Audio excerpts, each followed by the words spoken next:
But that ain't you. You're better than that. Can you look yourself in the eye and say you're doing all you can?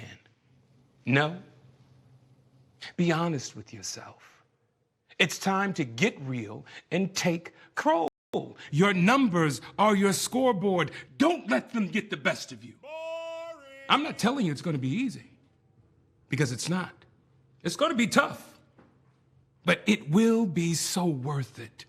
This is your chance, your call to get real. Maybe the disease won the first round, but we're still in this fight. You're not alone. We're in it together. Now tell me this.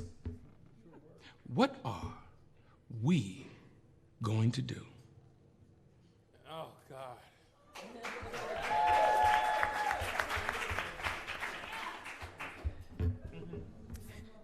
Thank you, everyone, for joining us this afternoon. This is going to be live streamed, so I want everyone to know that that is happening. Oh, is it? Yes, it is. I didn't agree to that. Yes, it is. Live streamed. To where? To everywhere. Oh, shit. There you go, first bleep. So that's a bleep. Oh, well, it's live. So our panel is called Get Real About Your Health, the Impact of Proactivity. And you just saw this video of Anthony, and we want to know more about your type 2 diabetes story, because I, for one, didn't know anything about it. Why are you getting all personal about my business? Well, 18 years ago, I was diagnosed with diabetes, type 2, and it came as a shock.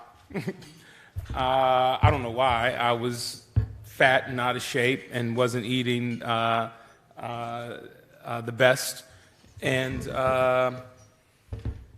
yeah, there we go. I was, I thought, I had all of the symptoms, being lethargic, tired, and I thought it was work.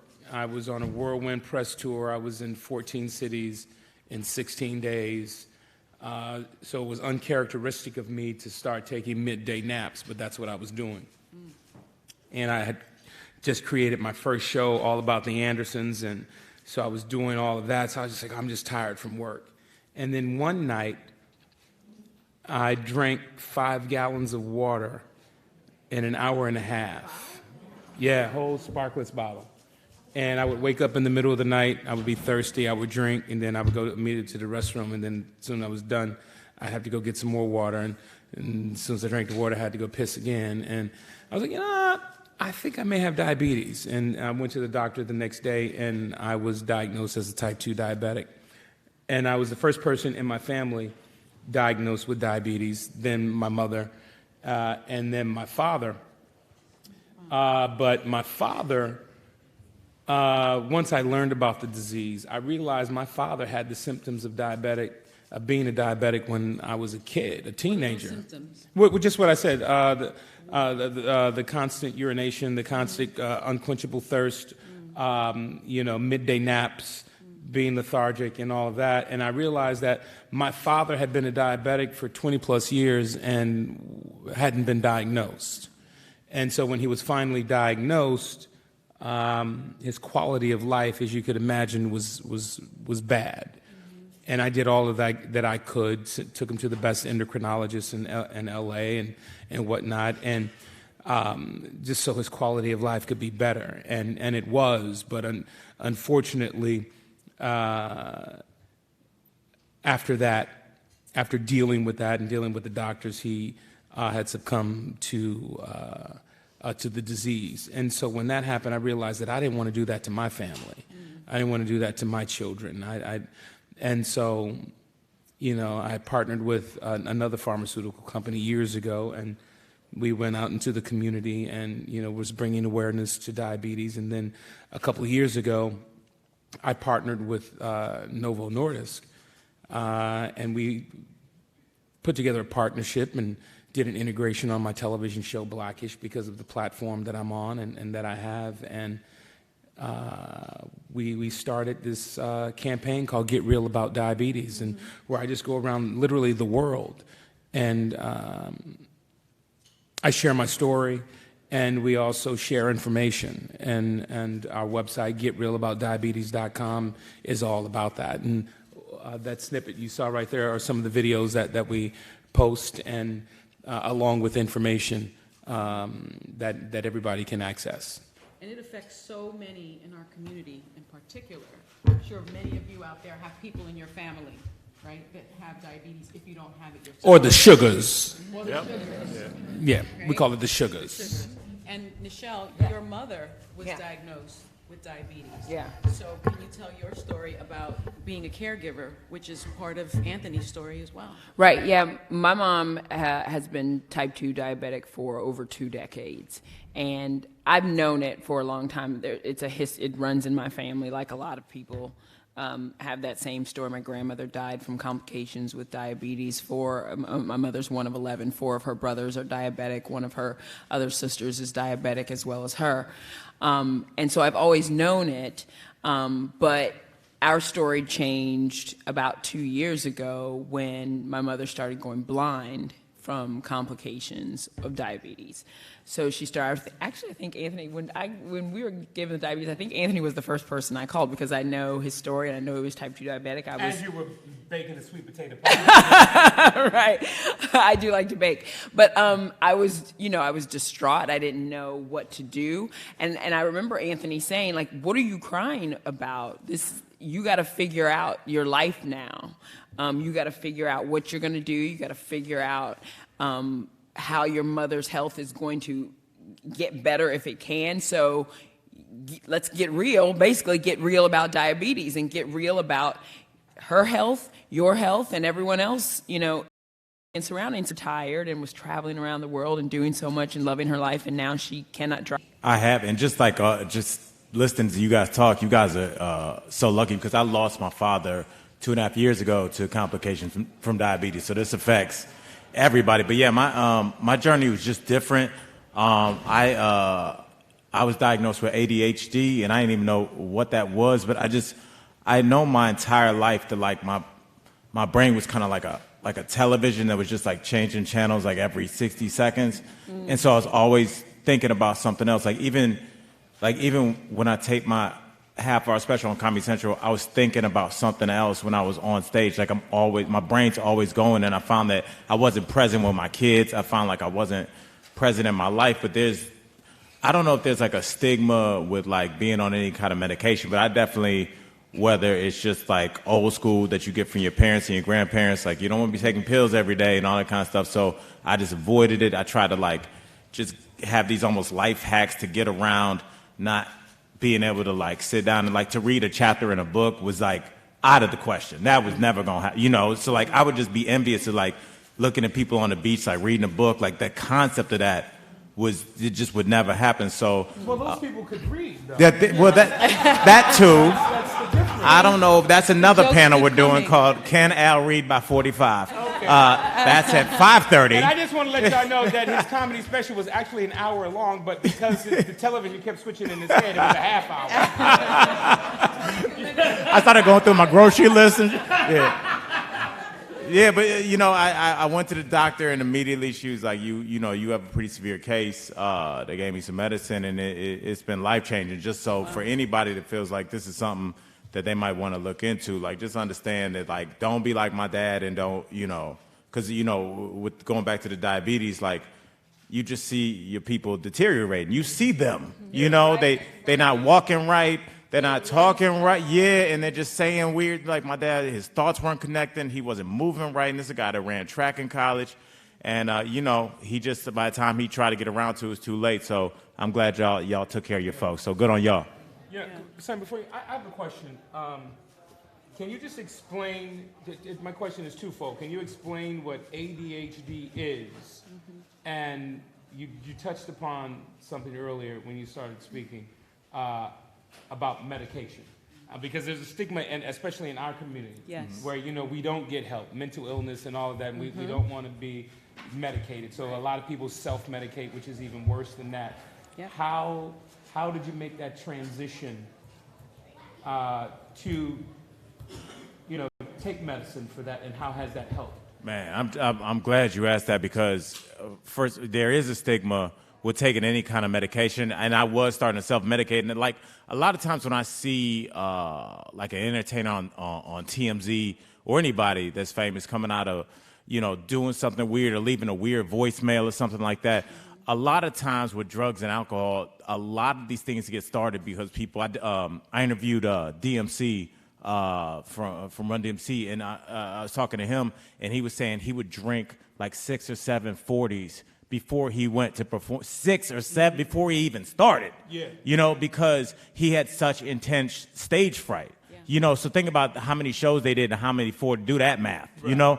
And so we have we as black folks, we have these issues that make us human, but there is this stigma that, hey, man, I ain't going to a doctor, and that comes from somewhere. They ended the Tuskegee experiments in 1972. Like Jay-Z was alive. I was about to be born in 5 years. So, there's a reason that black folks have issues with going to the doctor, and that comes from generations past. So hopefully with like talks like this, we'll move past that. But really quickly on the ADHD, it's attention. See, his ADHD done kicked in. Yeah. I'm talking about diabetes. I'm like, from DMX to DMC. Yeah. What y'all think about my Cleveland Browns this year? Y'all good? You think Super Bowl? You think LeBron James got 2 more years? Yeah, that is real. Yeah, man, so how was he getting on medicine? Well, 840's into it. As you were saying, Born in 72. My uncle was but there are distinctions to be made with ADHD, right? I'm done. But that, man, we in them weird Spanish channels. When you went too far, you like at 472. You like, why do I even have these channels? this is what happens when you have comedians on the panel. So Al, the question was. And the shout out to Sonny for trying to get this back on the rails. The definition of ADHD. Yeah. For those in the room. Okay, it's attention deficit and hyperactivity disorder, and it just I didn't really have the hyperactivity. I don't move, but I'm a comic. I lay around till 7:40. I'm like, all right, now I gotta stand up. But yeah, it was just like I felt like I couldn't focus on anything ever. And I mean, it affected me in high school. I don't think I cracked a book in high school. Like, really, Wow. Straight up. I went to college and everything, but like I just figured out.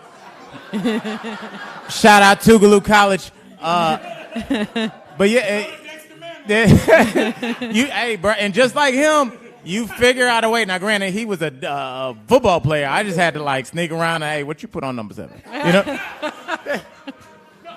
But yes, are you about to derail us again? No. Okay. Because what he has. This may be funny, but ADHD.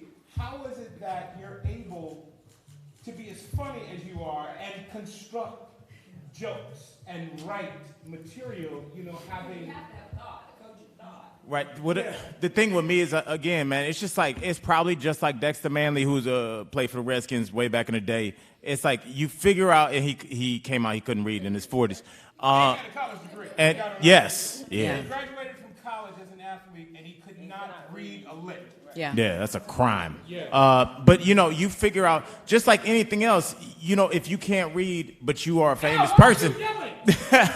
If you can't read, but you're famous, you figure out a way to get through life. You mentioned life hacks. Yeah, life hacks. So you'd be like, oh, I can't. I don't have my glasses on. What's that say? And you figure out a way to get through every day like that. Right. And so I was kind of doing that with my condition. Like I write down a joke and then come back to it 4 days later and like literally piece together something that should have taken me 15 minutes over the course of 3 weeks. And so it's just changed. To like now I can sit down and work on a script, which was great. Yeah, crazy. So. Yeah, man, that's been my story.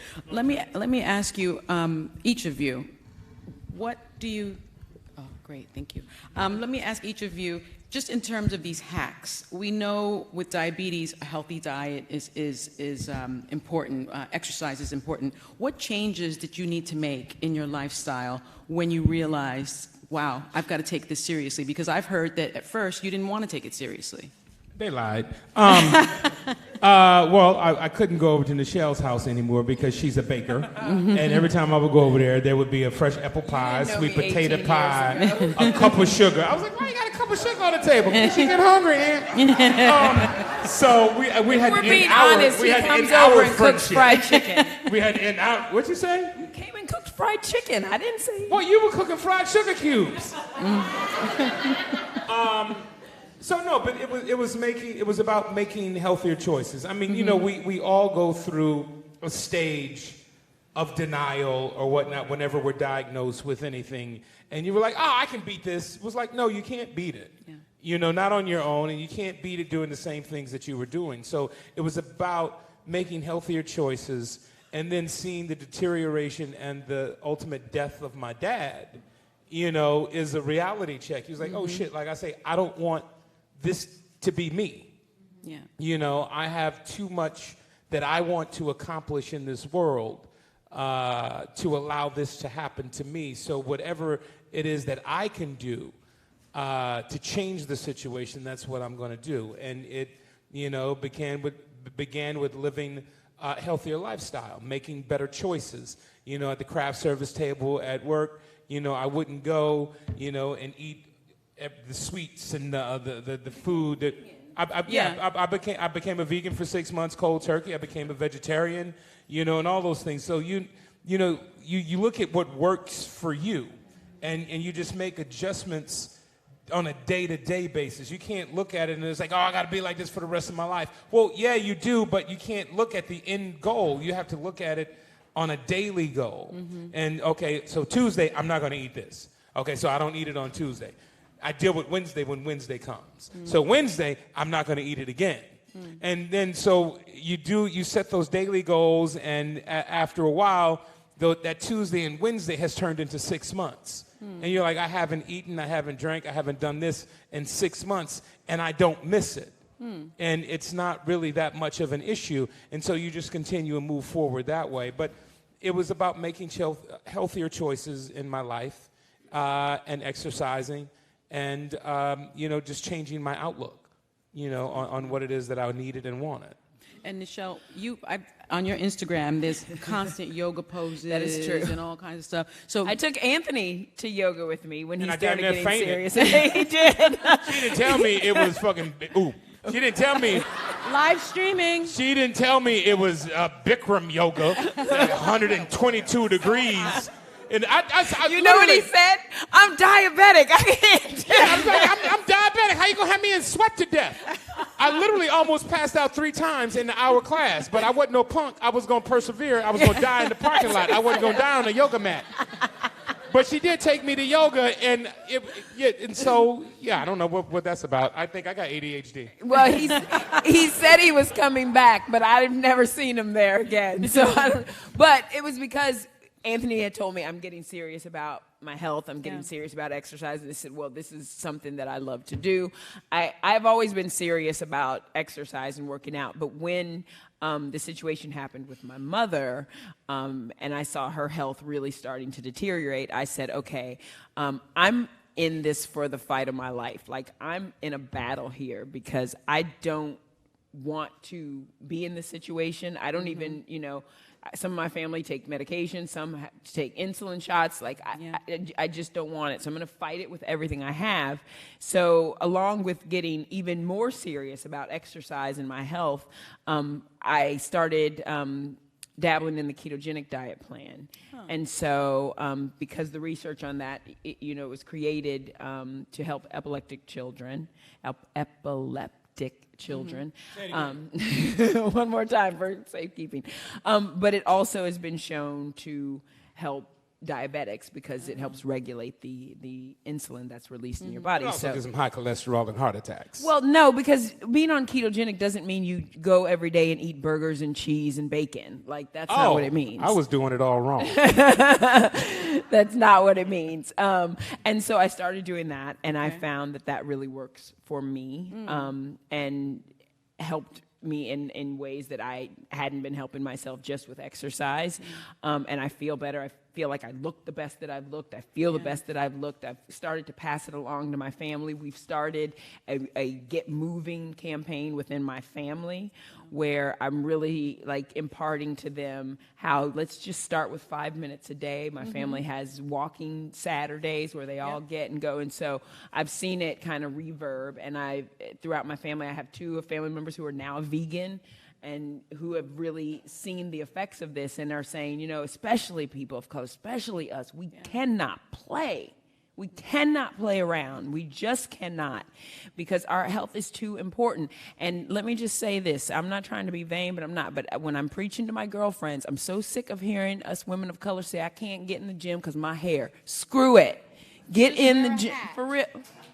It's true. Have nappy edges. It's okay. Nappy edges and a good heart, all right? How about that? So, how about that? You know what I'm saying? Yeah, okay. Amaka, you hear that? Okay, Amaka. Okay. But I'm serious. I'm talking to the women out there. I'm serious. We can't play around with this. You can't be too cute to take care of your health. Seriously. I have a question for y'all. What would you guys say to somebody that says, I want to get in shape and I maybe might want to be a vegan or explore that kind of lifestyle, but my partner, either my husband or my wife, is not with that. They don't, anything I buy, they won't eat. You know, my husband or my wife is very, grandfather, they won't change. Like, what would you do? You know what I did? I'm just going to say real quick. I started, because my mother was like that. Even though she was in a really bad situation with her health, she still would say, I'm not eating turkey meat. That's nasty. I'm not doing this. So I just started tricking her. And I started fixing food. Didn't tell her what it was. She never knew the difference. And I said, Mom. Oh, hell, your mama couldn't see. It's true. Bison, turkey, she don't know. Listen, the other day she had on a yellow earring and a pink earring, and she thought they were the same. It was cute, but, you know, it was cute.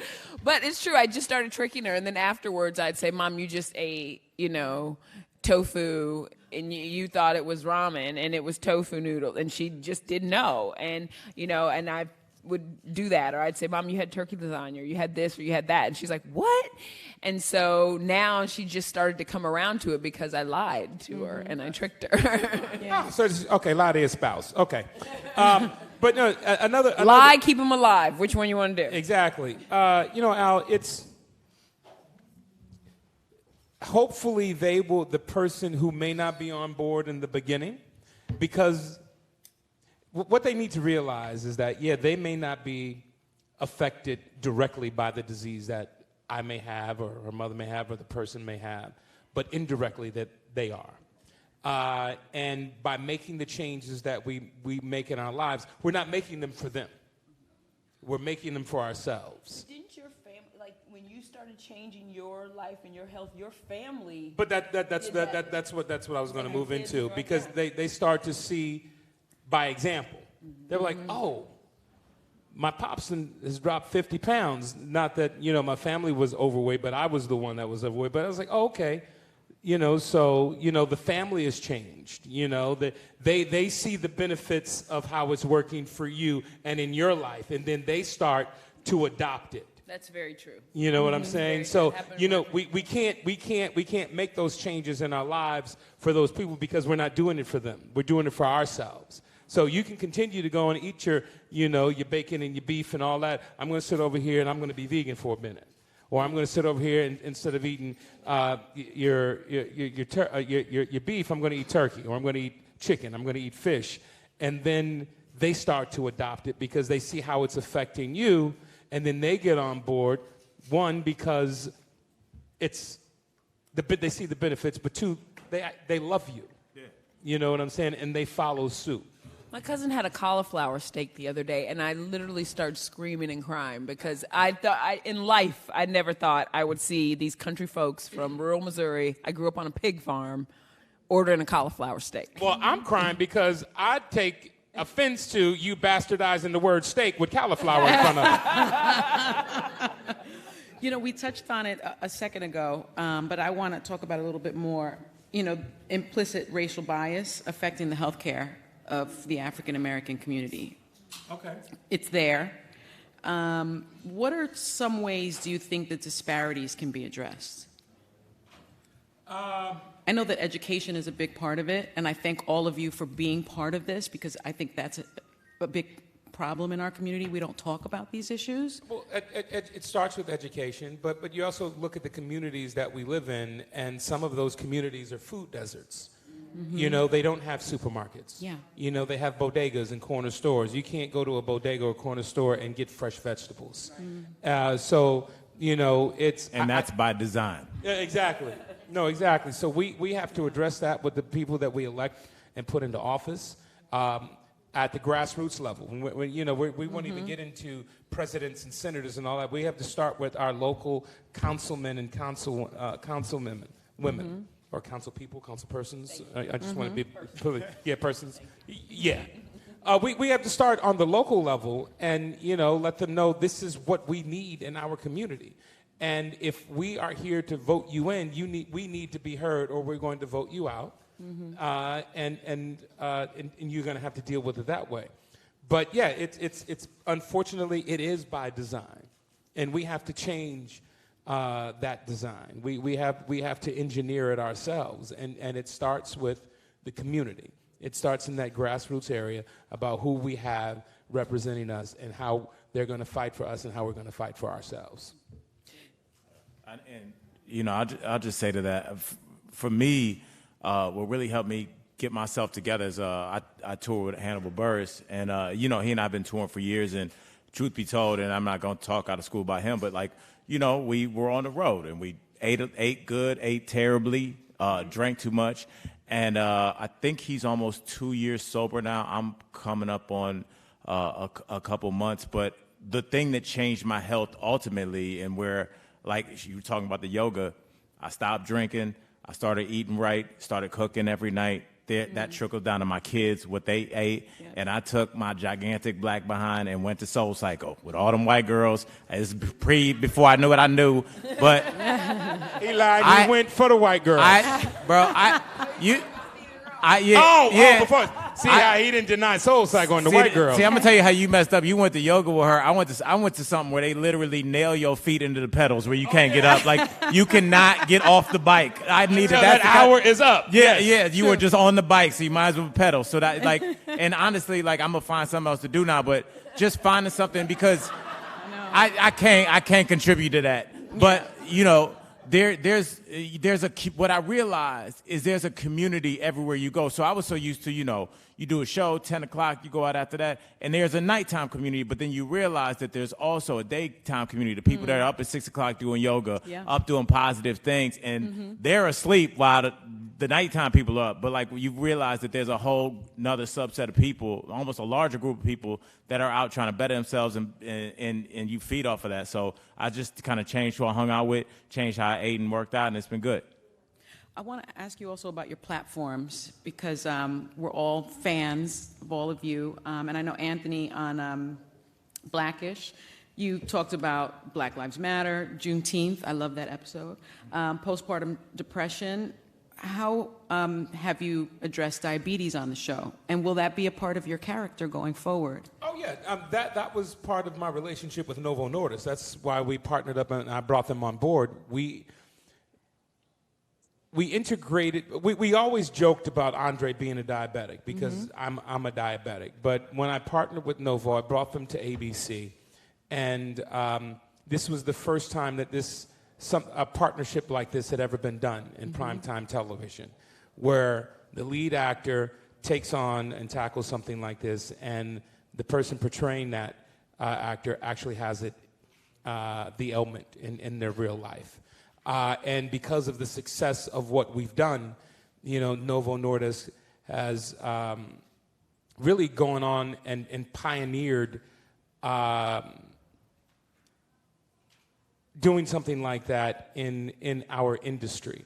They've gone on to win the highest awards that they could win in their industry because of the work that they've done with us on Blackish. People were turning around and was like, yo, how did that happen? How were they able to do that? And it's because we sat down and we formulated a plan and we took it to ABC and said, And it was a mandate from me and my partner, Kenya Barris, and the rest of us who run our show. This is what we want to do. We have this platform, and so this is something that we want to address. And it was received well, and we're going to continue to do it. But, you know, I'm kind of disheartened at the fact that all of these seats are empty in this room right now. Because this is something that's important to our community and something that everybody here, should, you know, this isn't an epidemic. This is a pandemic running throughout our community. ADHD, mental illness, diabetes, and a bunch of other things. So, PTSD, oh my God. Definitely Yeah. PTSD. I would say that links to everything. It's just the trauma our community. Yes. It impacts No how question. we eat. It impacts our self-esteem. That's true. Yes. It impacts our relationships with each other, everything. So Yeah, so that's why we tackle these issues that you've just mentioned on this piece of paper here and the things that you don't know about that we're doing. Because of the platform that we have, that's why we're talking about them. That's why we're bringing attention to this. There's something called National Take a Loved One to the Doctor Day.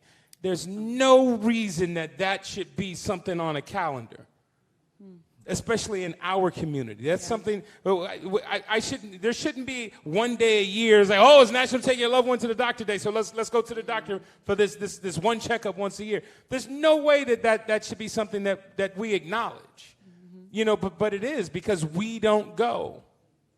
We don't go to get ourselves checked up. You know, I joke about it and I talk about this. It's like we take our cars to get our oil changed every 3,000 miles. Why? Because we want our car to run right. We don't want it to break down.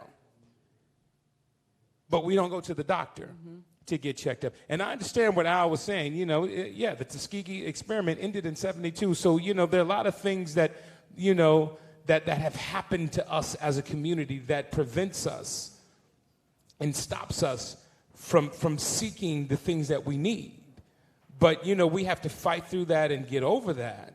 Because if we don't, it just becomes a vicious cycle, and we're going to continue to lose each other. Well, talking about platforms, I mean, this is a room full of journalists. What do you think they can better do to push this kind of message out there? More stories on it?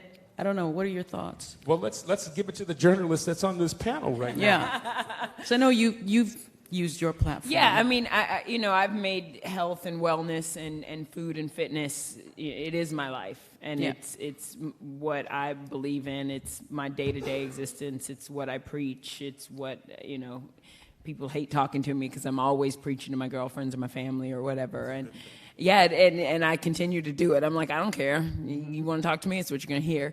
Because That's why you ain't got no friends, but okay. that is true. No, because, you know, listen, I don't want to lose anybody. I don't want to.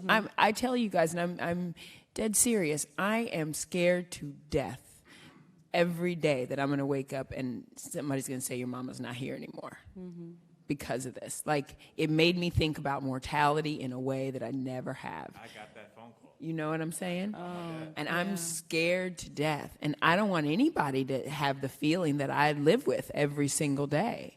So I'm going to continue to talk about it, continue to preach about it, continue to get on everybody's nerves, continue to trick them with food, continue to tell my uncles, you know, who are living with diabetes, who have had limbs cut off, like, when I help them get groceries, I'm only buying your fresh produce. I'm only buying, like, this is what we're doing, or we're not doing this. I'm going to continue to do those things. And I just think, you know, in the media, we do need to take more of a responsibility, especially when, you know, to a lot of the health reporters out there, about educating our community and doing those stories, telling our stories, because a lot of times we will tell these stories, but you won't see anyone who looks like you. You won't see anyone, you know, in the communities where people of color are. And I think we have a responsibility to search them out, to have different faces, different voices on the stories that we do on these topics. So the people at home say, oh, that's me. Not that's Jennifer who lives, you know, in Beverly Hills. That's me. So I think that's just what we need to do, and we need to embrace it and be responsible for it. Chelsea, do you have another phone that you're on right now? Oh, okay, you're writing things. Okay. Right here. Oh, no. I saw Chelsea doing this. He literally She was took writing. her- Okay, she was being a journalist. took Okay, her- cool. He took her phone. We have a question. Yes, Dre. So, my name is Andre Farmer, Andre was in my panel yesterday in the NFL. chairman of the Sports Agents Association. Anthony's a great friend of mine for a long time. So proud of you for doing this. Thank you, bro. All you guys for coming. But one of the things that I found that dealing with our athletes, we have family members who are affected by diabetes and other things. Not only are the big mamas and all that stuff affected by it, but there's something else that people aren't thinking about. I just want to hear you guys' opinion. Some of their brothers, cousins, uncles, or whatnot who've gotten arrested for doing something violent, right? We started to interview them. We went into the prisons and we found out, what did you eat before? What did you eat before this situation happened?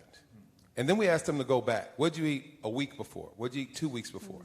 And the most amazing thing came out. Potato chips, soda. But the one thing that really got me was the lack of water. You asked them, when's the last time you just had a glass of water? And I had Kool-Aid, I had Coca-Cola, I had this, that, and the third. And it's not only contributing to our long-term health, but our short-term ability to act in a moment.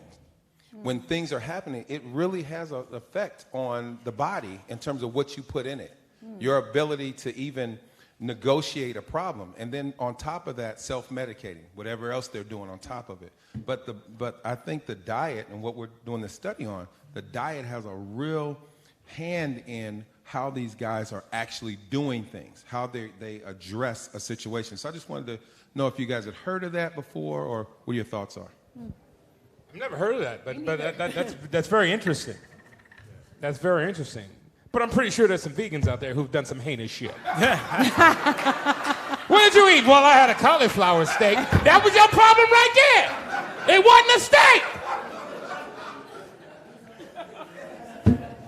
I have a question. I genuinely want to take this away from this, because you never want to come off preachy when you're talking about improving your health. And you've talked about that. Right. And so I'm sorry. Yeah. I don't want to, but I do because I'm so fearful. It's scary, and I think everybody in this room, we all have to realize that even to just be sitting in this room, you've achieved a certain level of success, and your family sees that. And because of that, there is going to be a little, Miss Hollywood going to tell me how to fix my sides. I hear it every day. And so I think That's why you ain't got a big toe. And so it's hard to communicate without getting all right, Mr. Ellis, because I'm from Cleveland, and I go back home and say, all right, Mr. I'm like, dude, come on. But it's hard to give people that you love direction without coming off preachy. So I know, Anthony, you do it with humor. How do you guys think? How do you guys think is the best way to go about communicating this to the people we love without coming off let me tell you how to run your life? Well, that's a delicate subject, but it's also, you can't approach it about, let me tell you how to live your life. Let me show you how I've changed and I'm living mine. And these are the benefits that I have from changing the way that I live and how I eat and what I put into my body. And I would suggest to them, or to you should try it. Because when you see me, you see my glow. Yeah. When you see me, you see what I'm doing. I only want that from you. How do you get that, Aunt? Well, this is what I do. Yeah. I'm not going to tell you how to do it. Yeah. I can give you the roadmap. Yeah. This is what I did. Yeah. Exactly. I can give you all the pieces. You got to put the puzzle together. I'm giving you all the pieces. It's up to you to put the puzzle together. Yeah. I'll help you if you want me to, but I'm going to let you do the outline. You can put the corners together. That's what you want to do. Now we're going to fill it in together, just so you get it. I got ADHD. I can't do puzzles. Go ahead. Okay. That's why I'm going to help you. And I saw how I lost you while I was talking. I saw the channel flicker. El Telemundo, Galavisión. Go! I saw it in your head. I saw it. We have a question. Y'all are too much. Is it on? Hello? I can't. Good afternoon, everyone. My name is Jessica Larche. I'm a morning anchor at the CBS affiliate in Norfolk, Virginia. And hello. I've also been through a wellness journey. I lost 100 pounds over the course of 5 years. Wow. Thank you. It's a journey, Jesus. It's a journey, Lord have mercy. In addition to what I do at the station, I created a platform called Decide to Live. So it's about whatever mountain we face, whether it's food addiction, drug addiction, sex addiction, alcohol, we can all apply those lessons. What I have learned, because I go out onto my community in Virginia to talk about wellness, is that people do not understand that high blood pressure, which is what I was diagnosed with, which caused me to decide to live. My dad was 500 pounds when he died. He was diabetic, high blood pressure. People did not understand that high blood pressure and diabetes led to heart disease and death. Their doctors had not really made the correlation for them. And so they figured because everybody in their family was on some type of medication, that because it was common, it was okay.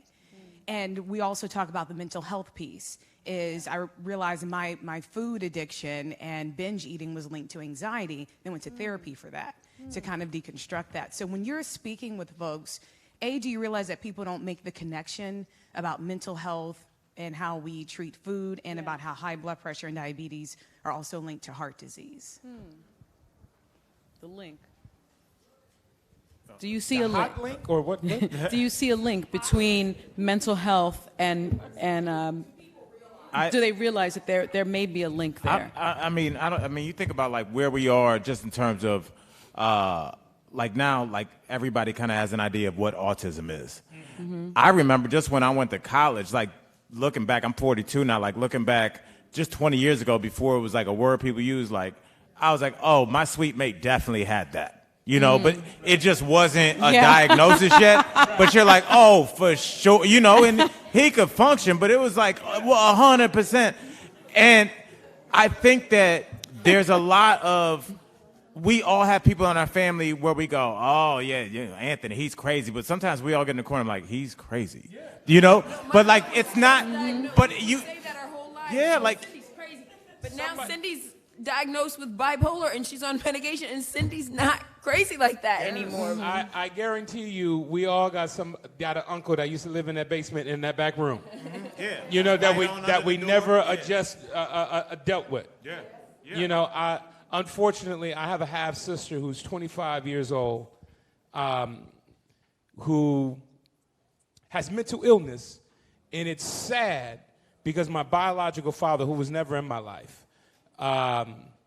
he and his wife never got my sister's help. And now she's been living with this for 25 years. Now I'm saddled with the fact, with the fight, because she calls me out of the blue. I don't even know this girl.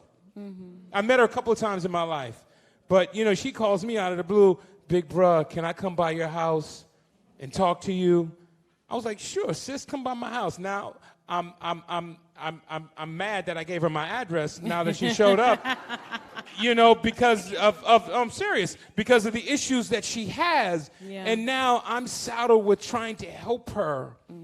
And she doesn't want the help. She won't allow me to help her help herself, because it's something that her parents never dealt with. They just allowed this to fester in this young woman who's now 25 years old and has had mental issues since the day that she was born. And now she has trust issues, and now, you know, and trust issues with the person that she's called to get help from. You know, so it's just crazy how we sweep this under the rug in our community, you know, and how we never deal with it.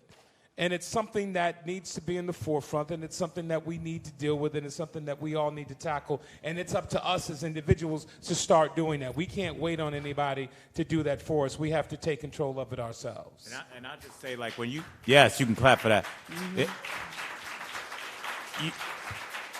I appreciate you being so honest talking about your sister. My sister's adopted. She and it usually manifests itself around puberty, especially in young girls. My sister just almost literally lost her mind around the age of 12, and really was not medicated. She's been on medication and been a steady ship for about 10 years, but you see it early. I taught middle school science for 5 years, about a mile and a half from here at Highland Oaks Middle School, and so I dealt with 6th, 7th, and 8th graders for 5 years, and you see it. Yeah. You see when they're kids that have issues with authority, they have issues processing thoughts, like dealing with anger management, and you try to sit down. I have a one-on-one with their parent at 6 o'clock in the morning saying, I'm really worried about Anthony. He's doing this regularly. If he responds like this, I know we're going to have a bad day. Maybe you should talk. Well, he's always at his dad's house. We don't know it. And it's a lot of pushback from parents because there's a stigma sitting there, and hopefully it's getting less and less. But if you do see family members or people that you're close to, and even if you feel uncomfortable saying this, like, hey, like your little brother seems a little off, and no disrespect, but I have this same thing, or I have somebody in my family. Right. But just bringing it up, and like you said, instead of waiting until 25, when it's kind of like the concrete is hardened at that point, if you can get it at a young, my sister's 45 now. She would have had a much different life if she didn't go through hell until she was in her late 30s, My name is Brandon Stewart, and I'm an Air Force chaplain. I have a comment that rolls into a question. Anthony, you brought up a great perspective. There's not a lot of people in the room. And when I hear about getting real about your health, the problem is, what I've discovered for myself is, most people don't get real until they're either about to die or something so terribly is going to happen. Yeah. So when you brought up, like, most people's not in the room, and you use the perspective, you tell them about you, what I've discovered and seen a lot is, because I like to eat organic foods. I like to be healthy. Oh, so you're bougie. Oh, so you're better now. Then right? say yes. And so. You've changed. Yes, for the better. And, in the last 3 years, I've lived in Europe, and it's totally different culturally living in Europe and the eating habits and things. And so I remember at a church one time, this was years ago when I was younger, instead of us doing a soul food outing, I said, we're going to do a healthy food. People were complaining, like, why are we having this? And I've discovered in the black community, the mindset is so hard to change because they are, as my father would say, I'd rather die happy than die healthy. Mm-hmm. And I see that so much in our community. And the problem becomes, as I grew up, I've gone to three white PWIs, white colleges. For me, it started to change when I was like, wait, early in the morning at 5 o'clock, people outside running. What are they doing, right? And I notice in our black communities, we're not doing that at 5 o'clock in the morning. We're just getting in from the club, and I won't say that for everyone. But what I'm seeing a lot of times is that we're not looking at how to make that change. So at your platform, if I run to the question, at your platform level, what are you seeing with what you're being able to present to people? Are you getting that same experience that people are, when you're talking about health, are people kind of going, well, he's at another level than me? A lot of people use excuses. I can't eat healthy. It's expensive. Well, that's just an excuse. I can't go to the. Well, you're rich. Well, I wasn't always rich, and there's a park down the street. You know what I'm saying? So it's about. We have to stop making excuses for ourselves to get better. Well, I don't need to. I can't afford the gym. Well, you don't need to go to the gym. Don't take the elevator. Take the stairs. Walk around your block. Well, I can't eat healthy. Yes, you can. You don't have to eat this junk food. The $5 you're about to spend at this fast food place, why don't you go spend that $5 in the grocery store and buy you some vegetables? It's really that simple. Exactly. Well, I can't eat organic. Well, eat something with some pesticides on it then. You've been putting all this other poison into your body. That's okay. But again, it's not about hitting anybody over the head with it. It's about trying to lead by example. They can look at me and see the transformation that I've gone through since 2008 and be like, well, what did you do? Well, this is what I did. Why did you do it? Because of this. And yes, because of the platform that I have, people have stopped me on the street. Man, I saw an interview that you did, or I read this article, and it helped me lose 150 pounds. I was just diagnosed, and they told me I'm pre-diabetic. And because I read about what your father went through, this is what I'm doing. So I'm seeing and I'm hearing from the people, the everyday man, because of what I'm doing and the platform that I have, that it is making a change. And that's all that I can do. I can show them and lead them by example, and then because of that, they get on their train and they do it, and then they can pass that on to a family member and to a friend, and then all of a sudden rooms like this are now filled. But it's a process. So I'm experiencing it. And that's why I continue to do what I do with my partnership with Novo Nordisk and use the platform that I have to talk about it, because I feel it's my responsibility. And just to add to that, I feel like there's something else that we're kind of, I don't think it's intentional, but we're kind of dancing around. And I can't speak for black women, but I know as a black man that's had homeboys I've known now for 20, 30 years, I would say, if I'm being realistic about it, 75% of my homeboys are clinically depressed. And it's the D word is something we don't talk about, and we self-medicate with alcohol, with drugs, with partying, with sex. I did the same things until I kind of realized what was going on. And you know, the problem is so pervasive and it's so normalized and natural that it's not crazy to go over your boy's house on a Thursday at 3 p.m. and he's halfway through, you know, lit, and no party, no music going, just watching TV, half a bottle of vodka deep and 2 blunts deep, and it's like, oh, well, you know, that's just how he rolls. That's not normal at all, you know.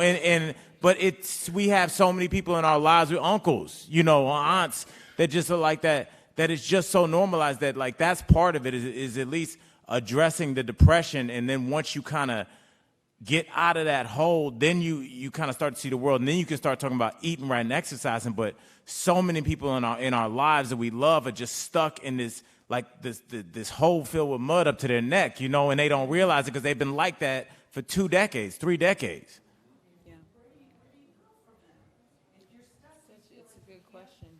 Yeah. Is there, Uh, that's the problem with depression in particular. You feel like at least you're breathing. Right. So You, how to get out of the hole. and that you know what I told my homie, my boy Don, he's been working the National Rent a Car forever, and he goes to work, he does his job well, he gets off at 2 o'clock in the morning from the airport, and he has a bar that's open till 4. He goes straight there, drinks, and really drinks all day until he goes back to work. And I talked to him about depression. I talked to him about you know, just everybody I know is at some level of it. And what I told him, and the analogy I gave him, and I feel like I'm talking too much, so I'll move the mic, but what I told him was, you know, being in that hole full of mud is almost like, whether you want to admit it or not, you're comfortable in there. Being in mud is warm, it's something you're used to, and getting out of it is going to be uncomfortable. And somebody taking a cold hose and hosing you off, that's going to be uncomfortable. But once you start to dry off, wash your hair, then you start to feel better. But you have to understand, I told him, you are an alcoholic.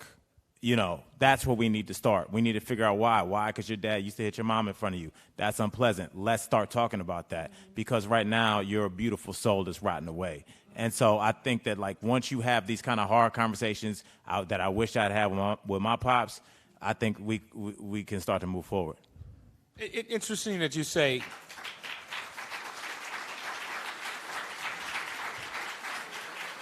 It's a couple of things. We'll get the mic to you, brother. It's a couple of things. It's interesting what just resonated with me. You wish you had that conversation with your pops. As men, we need to be in our children's lives. You know, if we need to start there, regardless of what the relationship is with the mother, we need to be in our children's lives. And mothers, regardless of what the relationship is with the fathers, they cannot hold those children hostage and keep them away from those fathers because of the relationships that they have. No matter how tumultuous it might have been, that child needs that man in their life. Some don't, but the majority of them do. Some men don't need to be in those lives. I will go out and say that. Some don't, but for the most part, we do. And secondly, and more importantly, we can't be afraid to ask for help. You know, there's this pride thing that we as men have, especially black men, but yo, dog, if you're drowning, say throw me a life preserver. If you need help, say you need help. Don't stay stuck in that mud. But we've mentioned it a couple of times out there on this panel, the stigma of it, the refusal to seek therapy. How do we change that? Gosh, I wish I knew. Well, I wish you knew, but you know, you can't be afraid to say I need help. Yeah. It doesn't make you less of a man. It doesn't make you less than, because we all need help in something. I think people are worried that it makes you seem vulnerable. Yeah. And and as black people, you know that we got to walk through this world with a suit of armor on, because everybody's coming at you. Your own people outside, everybody's coming at you all the time. So for you to step to somebody and be like, "Hey, I feel like I'm on the edge." I mean, you're worried like that they're going to be like, all right, I'm here to help you, and then go right to the group chat like, yo, Anthony tripping, you know? So like you're worried about that because you have such a, you feel like you have such a small base of support that if you do tell somebody, I'm having crazy thoughts, dangerous thoughts, you know, and there's a whole thing, like we always had these running jokes like, oh, black folks don't kill themselves. We just do it slower. Like Kurt Cobain went with a shotgun and got it over with. What we do is we drag it out over the course of 35 years with terrible food, drinking too much, and in the process, we destroy our families along with ourselves. So like, you know. Exactly.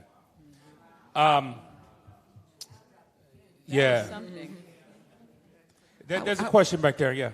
Hi, thank you all for this. I want you all to say a little more about the role of caregiver, which is something that's, you know, historically part of the black community. We take care of our own. And I'm in that role now, and I have been for the last 3 or 4 years, first with my father and now with my mother. And it's very difficult for them to hear me, their child, say to them, you may not be eating right, or you might want to try a green smoothie. And it's like, I know you ain't talking to me, you know, that kind of vibe. And it's a challenge for me to try to introduce, you know, and I think some of the changes you all are talking about are going to be generational, because they just believe that, you know, a certain way of eating is how I'm going to eat, and you're not going to tell me that I'm wrong about it, daughter, you know. And so I would like to hear from you all how you handled or navigated that caregiver role when your parents may not appreciate hearing from you. My mother's my best friend, but the last 2 years of our relationship have been extremely challenging because I have moved into the caregiver role for her. And it's still a struggle to this day. It's still a struggle. She doesn't like to go out to dinner with me. She doesn't like to go, you know, because she hears it. You know, she hides sometimes what she eats. My family knows that she's not supposed to, don't take her to Popeyes, and they, you know, it's a daily, I have to have that beef with them as well. But we had a little bit of a revelation a few months ago to where she called me and she said, you know, I kind of get it. I listened to the nutritionist that you got me. I've been eating salads. I've been doing it. I feel a little better. And I said, well, there you go. You know, we just had a very blunt talk. And I said, I'm not telling you this because I'm trying to get on you. I'm telling you this because I love you more than anything in this world, and you're everything to me. And I want you here with me. And I think that started to ring with her because for the longest time, she did hear it as a criticism. She heard it as I was putting her down. She heard it as she wasn't good enough, and what she fed me my whole life wasn't good enough. And that, you know what I'm saying? And so it really just takes perseverance. And I had to also check the way that I came to her, because it also takes really checking yourself and coming from a real place of love and empathy, because it is something that when you have known something 65 years of life, You know what I'm saying? And you said, I did good by you. Look, how dare you tell me? It's hard to hear. It's very hard to hear. But I just knew that I had to really come from a sincere place of love, continue with that love, really try to educate the people around her, my aunt who had moved in with her because I'm here, like really educate her as well about this is for the good of her. I know you love her. I know she likes fried catfish, but this is for the good of her. You know what I'm saying? And it is. It's just continuous conversations, and it's been a lot of tears. It's been a lot of not speaking to me for 2 or 3 weeks. Been a lot of bottom lips stuck out. But now we're in a place where she gets it, and she realizes, and she calls me happy to say, guess what? I went out to dinner tonight and I didn't have the bread. I didn't have you know what I'm saying? And it's really, and it's a win, and we celebrate that now. But it has been a few-year process. It really has, and it's not easy. And I will tell you all, I'm fortunate because I'm in a place financially where I can do more, and I get it that it's hard when you can't. I get it when it's hard when you can't take your parents to see specialists, and when you can't do that over and over again. It's a tough place to be in. And being a caregiver, I never thought that I would be in this position where I was, and my mother's young, she's 65. So it's not like, I'm doing elder care, which you're like, okay, but it really is something, and it's very hard for them when they have to turn it over to their children. It's really, really hard. So just be empathetic. Just be empathetic with them and love on them to death. You know what I'm saying? Like, just, I love her a little extra more. I send her on a little extra vacation, but on that vacation, we got to have fruit, like, you know what I'm saying? So it is, I get it, but it just really is it's ongoing journey. It's an ongoing journey for the rest of your life, and there'll be peaks and valleys, and there'll be great days, and there'll be terrible days, Before we move on to your question, it's just a simple thing. I just want to piggyback on something that Al said about. Story goes on about helping your friend and having people ask for help. It's not always incumbent upon them. It's incumbent upon us to check on them as well. Yeah, for sure. It doesn't take that much for you just to check in on a friend and just be like, yo, man, how you doing? Anthony did that for me earlier this week. He did. I had a really, really tough day on Tuesday, and I told him, and it was just bad. And Yeah. I just got, the next day, he just said, hey, you good? You okay? You good?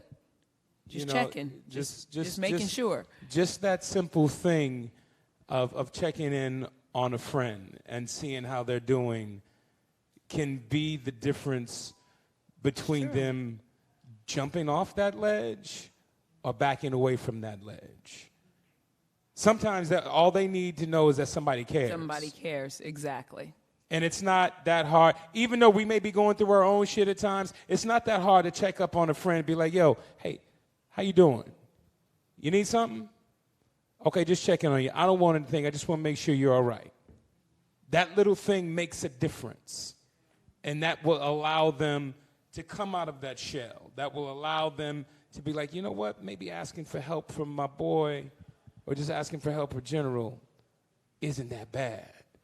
There's somebody out there that does care for me or is thinking about me. So take that with you today. It's not always incumbent upon that person that's going through something to reach out to you, be like, yo, I need some help. Sometimes we need to take on that responsibility and check on them. Yes, ma'am. Thank you for your time. My name is Adrienne Broadus. I'm a storyteller at Care TV in Minneapolis, Minnesota. One of the best places to tell stories. Oh, I'm real So fortunate. one of the best places to tell stories. Okay, well, let her tell her story. Okay. It's a really, really great station. They tell... Okay, good. Okay, we got it. All right. So, a recent story. The price of insulin is costing some people who can't afford it their lives. Mm-hmm. That was the case for Jessamiah David Radcliffe. He was 21. People from Minnesota are getting on buses going to Canada to buy insulin. Mm-hmm. My guy here has been rationing his insulin, and I hope he stops because we want people like him to be around for a long time. as storytellers, what's the next story? How do we change this? This is a crisis in our community. I'm predisposed to diabetes, and I don't want anyone in this room to get it or have to deal with it. It's about who we put in office. We can start there. So when you sit at home and you don't vote because there's somebody out there that you don't really give a damn about, it's like, oh, I'm not gonna, they're going to do what they're going to do anyway. You know what? That your vote does matter. So we can all start there. But there's also programs, and I'm happy to say this, and this is one of the reasons I'm in business with Novo Nordisk, is because they're a pharmaceutical company that allows families who can't afford insulin to get insulin for their diabetes and to offset that. You know, and I didn't know that until I started working with them internally and all that. I was like, oh, well, that's something that we need to get out to the public. That's something that the people need to know, because you hear about these Capitol Hill Senate meetings and all this, and when they bring, and they try, and they hold, I shouldn't say try, they hold the pharmaceutical company to task. You know, well, if this product only costs $1 to make, why are you selling it for $1,800? You know, well, this is a company that does that. They help families who can't afford to have, it's either, do I take this $2,000 and get this EpiPen that's going to save my child's life? Or do I take this $2,000 and pay this rent so me and my entire family can live? But can I say something? Because if you didn't know that, being Anthony Anderson and the resources that you have, how is the regular person supposed to know that these programs exist? I get that. And that's why I'm on this platform and I'm talking about it. I know, I hear you. Yeah. I hear you. I'm just saying, if it, I don't know. And it just frustrates me. Yeah, no, it frustrates us all, and that's part of my relationship with Novo Nordisk. I hold them to task. What is it that you're That was going, what I was saying. So are we okay? Yeah, I hold them to task. I don't need to be out here saying this is what they do. No, this is what they do. Now, what's your name, brother? That's Juan. No, what's that? Dario. All right, man. Yeah, you do look like Juan. Well, I got diabetic eyes. We all look alike from this distance. Hey, man. I got some good insulin up in my room, dog. I don't need you rationing your shit, dog. I got some good stuff too. All right, I got you. So you know that's what we need to do. You know, I put their feet to the fire. I'm like, yo, the public needs to know this. This isn't something that I need to find out in a meeting or whatnot. I was like, well, this is what we're doing. Well, I need you to have a bigger voice. Yes. Good. That was my discussing question. that. Right. Yeah. Yes, sir. You've been waiting patiently. First of all, put the mic to your mouth so we can hear you. How what's up, everybody? My name is Calvin. I'm just a regular guy from North Carolina. I'm from New York originally, but to have an average 9 to 5. But I do speak on topics on my social media platforms. A lot of stuff, I'm most hated guy on there. But just to touch up on what you said, because I can feel, I followed you at a hang time. I've always been a fan of what you've done. Thank you. But for me, I had a wake-up call, it was probably almost 2 years now. I'm 415. I was at 465. I had a scare. So I had a wake-up call, but I realized with me, I was dealing with stress. And for us, especially black folks, especially black men, I'm not saying women don't have stress, but it seems like when you got this, they say 2 strikes for black and woman, but when you're a black man, it's like you're black, you're male, then you got to worry about money, your status, how you're stereotyped. So that's 5 strikes without the male privilege. You know what I'm saying? With me is what I did was I used my Google. Since I use my phone on the regular, I looked up herbs, natural cures. So I did my research on medicines. Normally I don't drink soda, but when I'm working, especially in them hours, I gotta have some sugar to put it down. Yeah, put that soda down. I don't drink soda, but when I'm working, especially dealing with hostile guests, and I'm up nose, especially when you work in an upstairs supermarket chain. You know, you got to be on the go. That's the only time I use sugar. So it's about being strategic, but I just drink seltzer water. Since, I mean, it's better to drink seltzer water. If you like that bubble, just stick with the seltzer water with the bubbles. They got all types of flavors. I drink lemon water. Why do I feel like he's a seltzer water salesman? So I got this seltzer water I got outside for sale. Yeah. So Yeah. basically, I mean, as far as family, I realized in my life, you cannot change other people. You cannot change the world. That is not, I mean, our responsibility as an individual. The only person you can change this world to make a change, it starts with you as an individual. When you make the change, you take that step as a leader, regardless if you're a leader or not by nature. But when you take the step, you set trends. I take a little exception with Yeah. that, because I do think, while you're saying you can't change the world, no, but you can make a difference in your corner of the world, and you can help change other people. I fully believe that. Like I said, I'm in the fight for my life. I'm in the fight for my family's life. So I think you can. You definitely can. You do have to start with you. But I think that the way you walk in this world and what you impart to other people can definitely help and change them. Hello, my name is Jay Brown, and Nischelle, I want to tell you, I went to school in Evansville, the University of Evansville. Come on, Aces. Hey. Okay. So it's nice to know that you know He's where so Evansville extra. is. Don't But worry. He's so anyhow, extra. Yes. I just wanted to touch on the financial part of eating healthy, because it is a myth that eating healthy is more expensive. Yes. We did a study, and we found if you eat plant-based, not necessarily vegan, but plant-based, because there is a difference. Plant-based is actually based on eating fresh vegetables, nothing that's processed. When you buy processed foods, that's where it gets expensive. When you're buying salad dressings and you're buying the different olive oils and peanut oil and grapeseed oil, that stuff is expensive. But if you eat fresh, it's actually less. And what I found out is to feed 2 people, I was spending $40 a week to feed 2 people. So that ends up being $160 a month, which is a very big difference if you're buying produce, because on average, people are going to spend about, when you're buying meat, about $300 a month.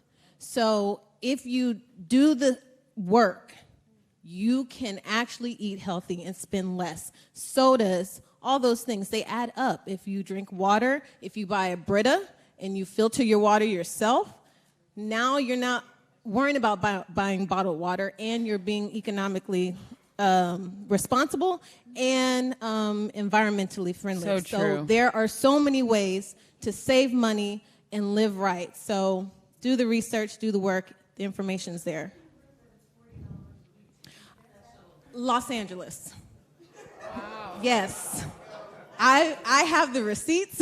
I can prove it.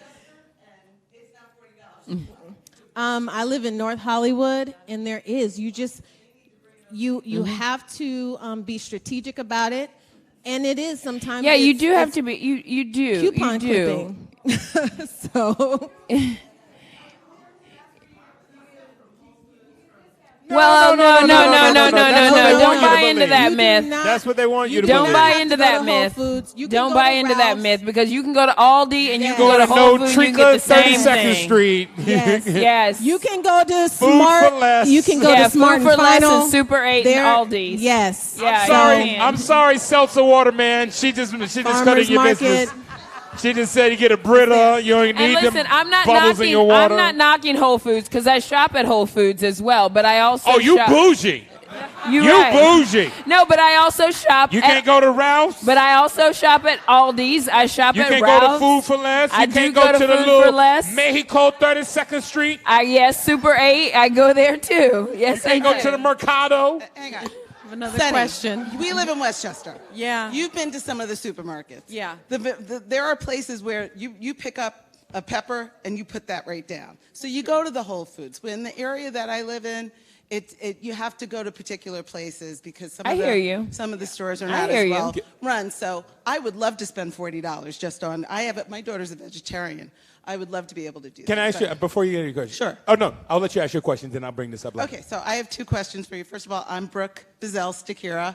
I'm the Director of Alumni Services at the Craig Newmark Graduate School of Journalism at CUNY. Do I have any alums in here? I have Ariana. Okay, ask your question, ma'am. We don't need to shout out. Okay. Anyway, sorry. So I have 2 questions. One is a little bit funny. My boyfriend who's in New York found out I was going to the health thing to see you, and he said to ask you about fat-free water. Ha! Stop it. Shut up. Go on, next Okay. question. You got it. You got it. We're here. That's a good one. Okay. All right. So you're welcome. My second one is I just want to say I've been listening to you talk about mental health, and you've really touched me. I've been very blessed. My family, it runs in my family. My grandmother had depression. My mother had depression. When I was a teen, my mom was put on, they hadn't gotten the science down yet. And so she was put on drugs that made her like up and down. And now I think, we're at a time where it is a chemical imbalance, and they're better at it. They can really give you medication. I'm on an antidepressant. I am not ashamed of it. I'm not ashamed of it because when I was a teen and started getting depression, my mother got me the help. I had a therapist. I have a therapist now. I am not ashamed of it. We should not be ashamed. I do too. Okay? My daughter has a therapist. It has helped her. She is also on an antidepressant. It has helped her greatly. And so when I hear these conversations, I get it. And I have to let you know, Sunny and I know each other. We have a lot of friends in common. No, nobody care about that. Ask your question. Really? So Nobody is immune. But wait, I'm They getting told to me a this point. panel was I'm getting to a 45 point. minutes. Your question is 50. What you got? Somebody that is in our kind of group of people who's progressive, educated, black woman. There was a homeless guy who had stabbed a woman, a stranger on the street, and everybody was talking about it. And I was like, mental health, we really need to talk about mental health, get people help. And her comment was, he doesn't need help, that kind of help. He needs Jesus. He's evil. This is evil. This is not mental health. And I just thought, how could someone who is so educated and with progressive say something like that?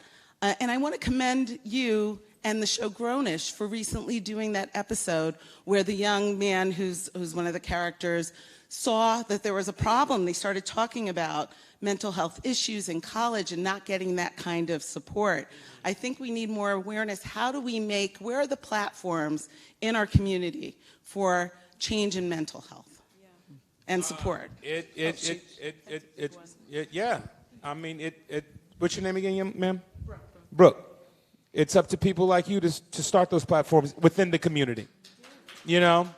I mean, that's where it starts, in the community. I mean, we can only do so much with our platforms. I'm fortunate enough, to have a show on a huge network, and 3 now on huge networks, to be able to share these things and bring these concerns up. But it also starts with us within our community. Grassroots. That's what it's all about.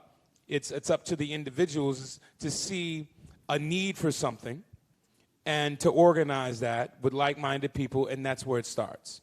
We can't wait for anybody else to come into our house to clean our house. We need to clean it ourselves.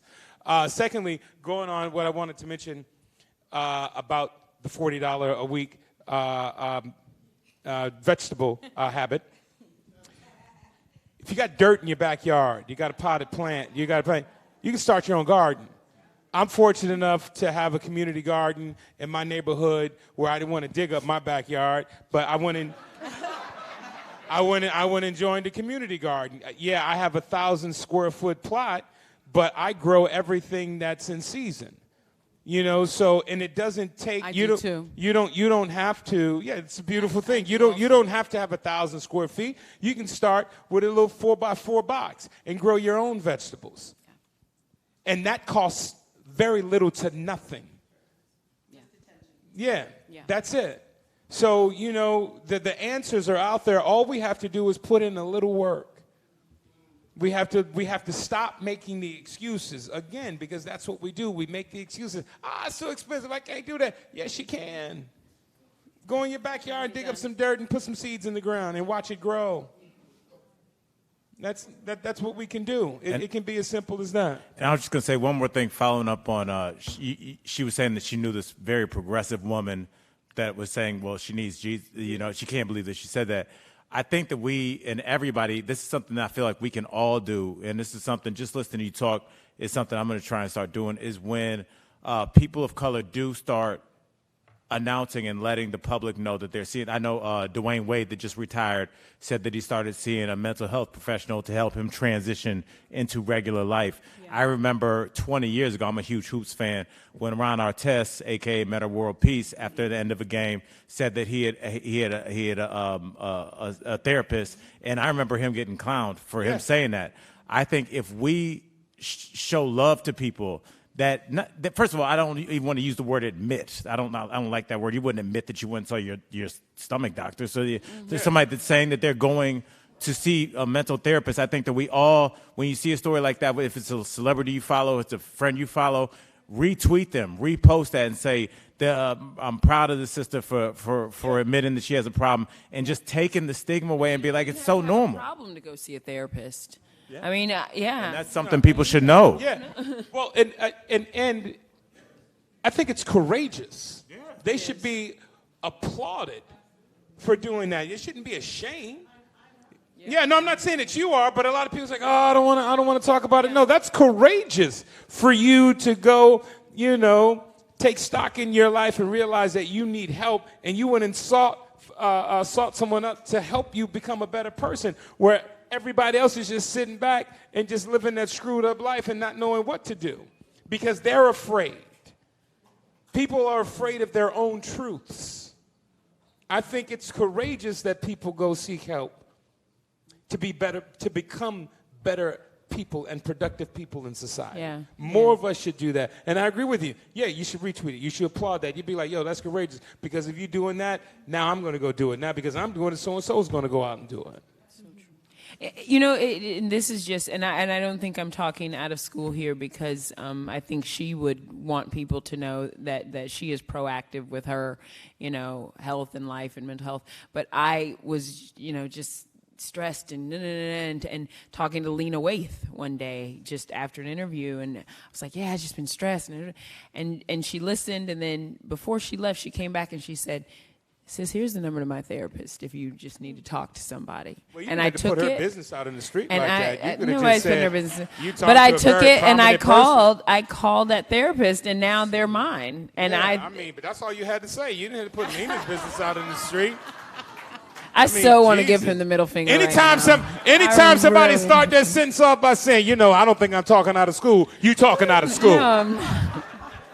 I really want to give you the middle He finger. don't share shit with you no more. Okay. But my point was... Yes, who has the mic out there? I do. Hello, my name's Amanda Andrews. I'm a recent graduate from the... Hold on. When is this thing over? I know. Soon. I said, How long is this live stream going on?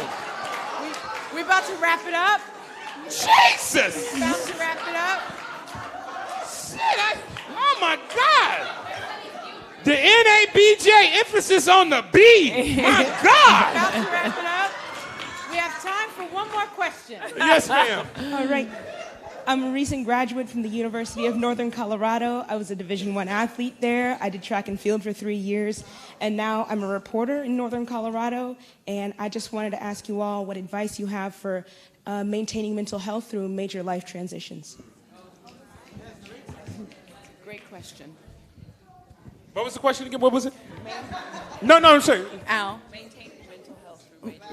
Maintaining mental health through major life transitions, which is something that I don't think our community does a lot of, seeking that help. That's a difficult thing because, a lot of the things that a lot of people in this room are currently doing right now, we might be the first or second in our family to be doing this, and so there's not that background of like, oh, your great-grandfather, when he was at Vanderbilt, like we don't have that.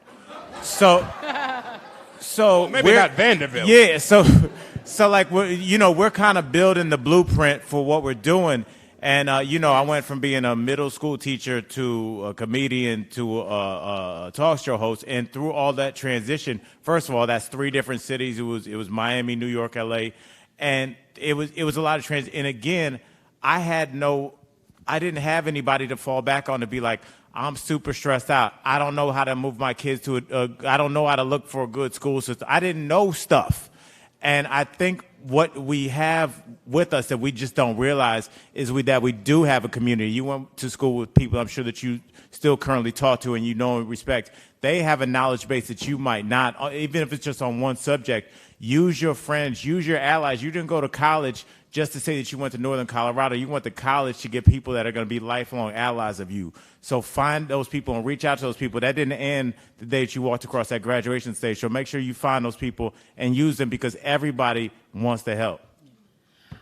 We talk so much about self-care these days and being true to yourself and taking care of yourself. And it is very important, but I think that it's really simple.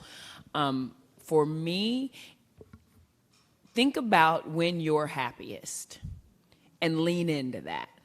Tap into that. For me, it's getting in the kitchen and creating. When I have a stressful day, I get in the kitchen, I create. People at work say, oh, we know when somebody really pissed her off because she comes in here with like the most intricate like stuff. So that, my yoga mat is my happy place. Those things, I practice meditation now. I seek therapy. I go talk to it. And sometimes talking to somebody who doesn't have a stake in the game with you, either way it goes, whether it's work, personal, family, whatever, that's the best way to go because they can really, really assess what's going on to get you back to a centered place. What? Leon! Wake up! Okay.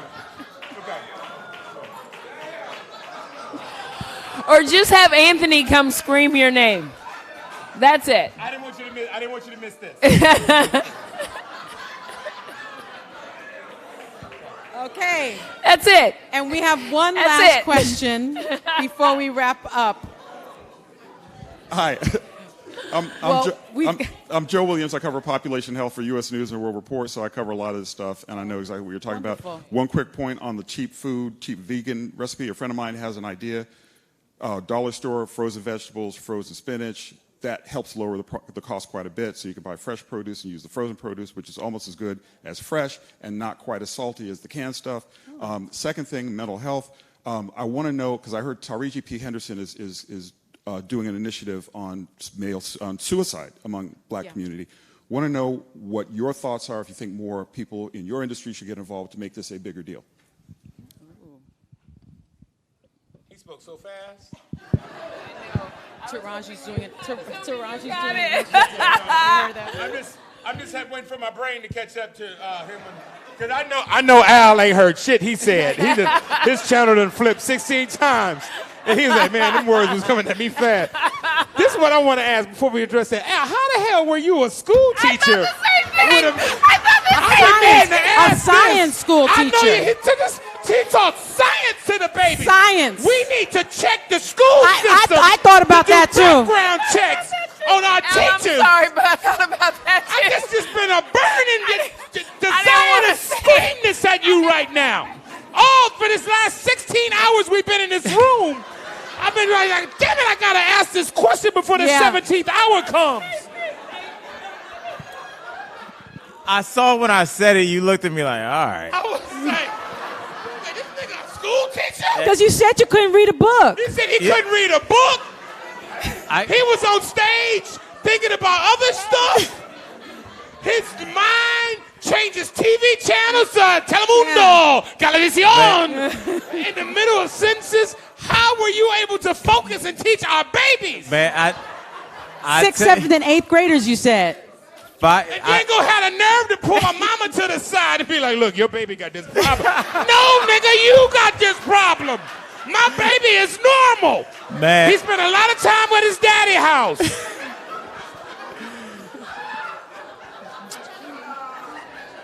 Now, if you can answer the question, please. We were all thinking that, I will put everybody at ease. I ask the questions the people want the answers to. This is...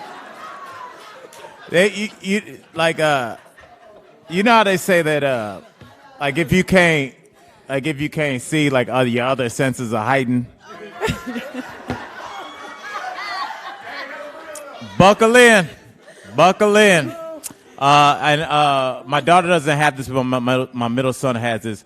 It's not exactly like an audiographic memory, but almost anything I hear, I remember.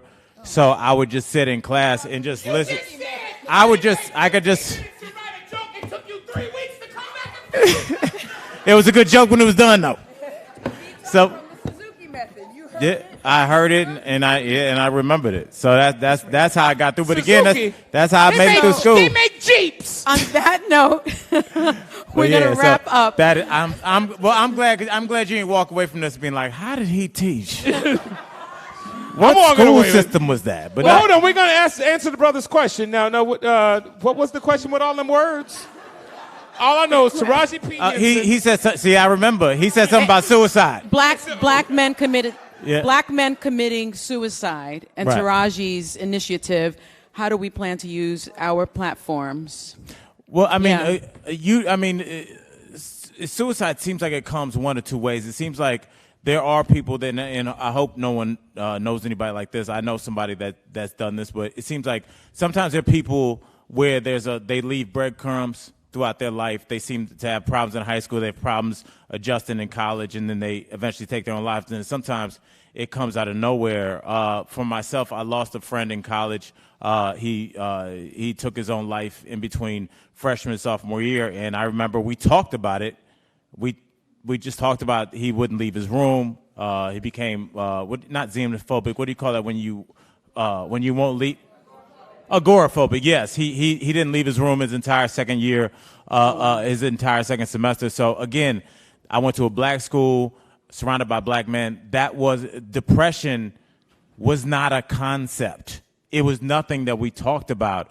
And so when we do have artists out here and entertainers like Anthony that are willing to be forthright about not only his physical health, but his mental health and what his family's going through, what your mama's going through, these are the first steps that we're taking as a community to move forward and talk about these issues that whether we don't have the words or we're just too embarrassed to talk about, but we have lost generations of young black men to depression, and it's manifested itself in different ways, whether it's through drugs and alcohol, whether it's through violence, whether it's through whatever methods that they're using to damage themselves, to hurt themselves so bad that they show everybody how bad they're hurting. And I think a lot of the self-destructive behaviors that we exhibit come from the fact that we are hurting inside and we have nobody to talk about. So again, conversations that I hope are happening on college campuses now that I know for damn sure weren't happening 20 years ago.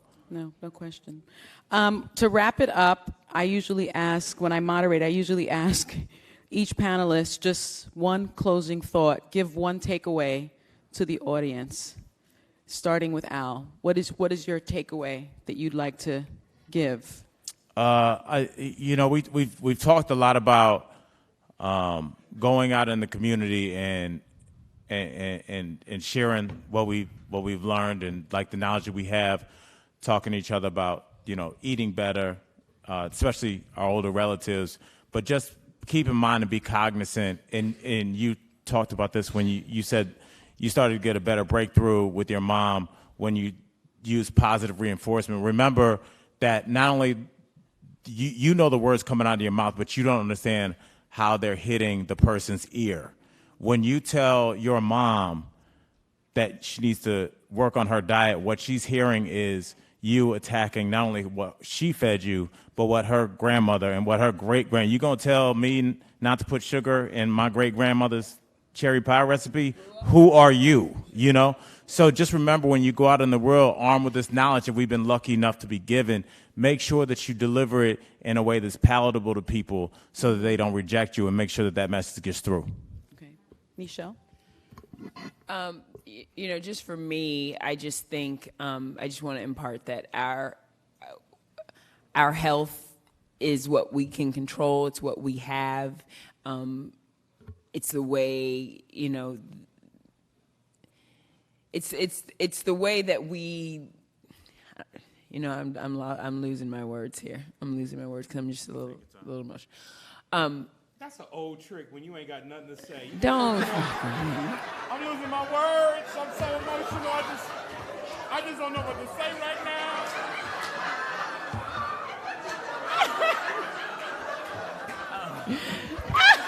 Anthony,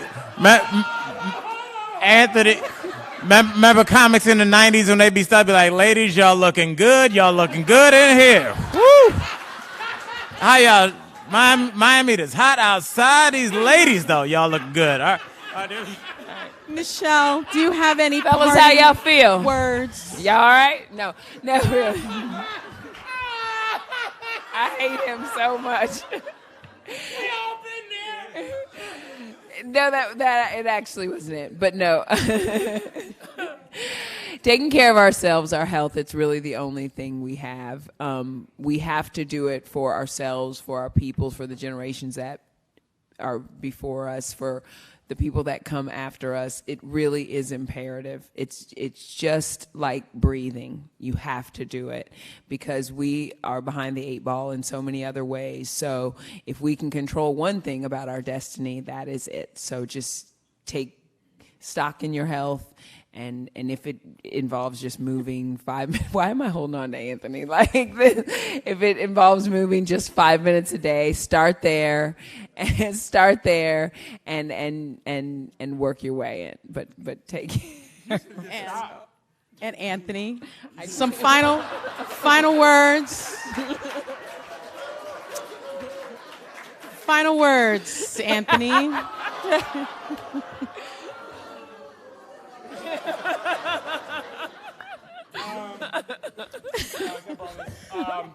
You know, you hear the term health is wealth. Well, our health is our currency. And if we That's aren't... what I was trying to say. That's why they gave me the mic last, so I could wrap it all up and tell everybody what you were trying to say. But our health is our currency. Because if we don't have that, we don't have anything. You know, you can't go out and make money. You can't go out and be productive. You can't go out and be the community leaders that you seek. You can't go out and be the community leaders that you want to have in your community. So you have to take care of yourself physically and mentally. Not you, we. We have to take care of ourselves physically and mentally. And that's it. That's what I would like to impart to you guys. And check in on a friend. We're always calling upon somebody when we need something. Do you know how you know how it feels when somebody just reaches out to you and don't want shit? On the real, they just call you, be like, you know what? Hey, Don, I'm just calling to check on you, see how you doing. Hey, Amaka, how you doing today? You need something? Hey, Chelsea, how you feeling today? You cool? All right. She gonna get her phone back. It's over. And I'm glad you turned your ringer off because it ain't rang one time. You know, but check in with family and friends just to let them know that they have somebody out there that's thinking about them when they think that nobody is thinking about them at all. And take care of yourself. Thank you, guys. And on that note, thank you, everyone.